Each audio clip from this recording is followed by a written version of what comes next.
नमस्कार। उत्तर प्रदेश की सियासत में 2027 का विधानसभा चुनाव जैसे जैसे करीब आ रहा है वैसे वैसे बहुजन समाज पार्टी को लेकर भी चर्चाएं तेज हो गई हैं। कभी 2007 में 206 सीटें जीतकर पूर्ण बहुमत की सरकार बनाने वाली बीएसपी आज अपने सबसे मुश्किल दौर से गुजर रही है। 2022 के विधानसभा चुनाव में पार्टी महज एक सीट पर सिमट गई, जबकि 2024 के लोकसभा चुनाव में बीएसपी का खाता तक नहीं खुला। ऐसे में सबसे बड़ा सवाल यही है, क्या 2027 में मायावती एक बार फिर अपनी खोई हुई सियासी जमीन वापस हासिल कर पाएंगी? और इस सवाल के बीच सबसे ज्यादा चर्चा हो रही है मायावती के भतीजे आकाश आनंद की। दरअसल बीएसपी अब मिशन 2027 की तैयारियों को तेज करती दिखाई दे रही है। मायावती ने आकाश आनंद को संगठन और चुनावी अभियान में अहम जिम्मेदारी दी है। अलग अलग विधानसभा सीटों पर उम्मीदवारों के चयन के साथ साथ आकाश आनंद की जनसभाओं और संगठन को सक्रिय करने की रणनीति पर भी काम किया जा रहा है। हाथरस की सादाबाद विधानसभा सीट से चुनावी गतिविधियों की शुरुआत और इसके बाद जेवर में प्रस्तावित बड़ी सभा को इसी रणनीति का हिस्सा माना जा रहा है। लेकिन बीएसपी के सामने सबसे बड़ी चुनौती है उसका खिसका हुआ वोट बैंक। एक समय में दलित वोट बैंक खासकर जाटो समाज बीएसपी की सबसे बड़ी ताकत हुआ करता था, लेकिन पिछले कुछ चुनावों में गैर जाटो दलित वोटों में बीजेपी ने बड़ी सेंध लगाई है। वहीं मुस्लिम मतदाताओं का सबसे बड़ा हिस्सा सपा और कांग्रेस की तरफ चला गया। यानी मायावती के सामने अब सिर्फ चुनाव लड़ने की चुनौती नहीं है, बल्कि अपने पुराने कैडर और वोट बैंक को दोबारा जोड़ने की चुनौती है। राजनीतिक जानकारों का मानना है कि अगर बीएसपी को 2027 में मजबूत वापसी करनी है तो उसे सिर्फ बयान और प्रेस नोट तक सीमित रहने के बजाय जमीन पर उतरना होगा।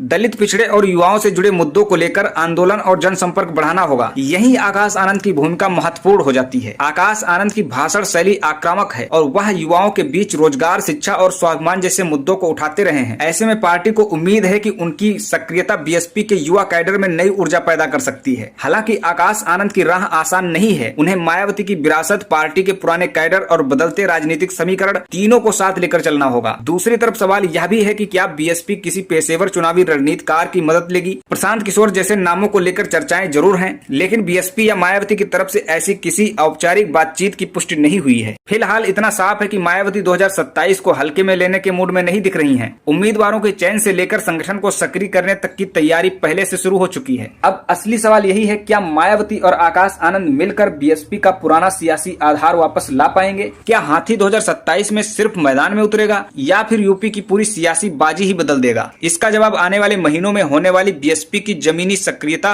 और जनता के बीच उसके असर से मिलेगा। तो दोस्तों, इस विषय को लेकर आपकी राय क्या है? कमेंट बॉक्स में अपनी प्रतिक्रिया जरूर दें। फिर मिलते हैं एक नए विश्लेषण में, तब तक के लिए नमस्कार।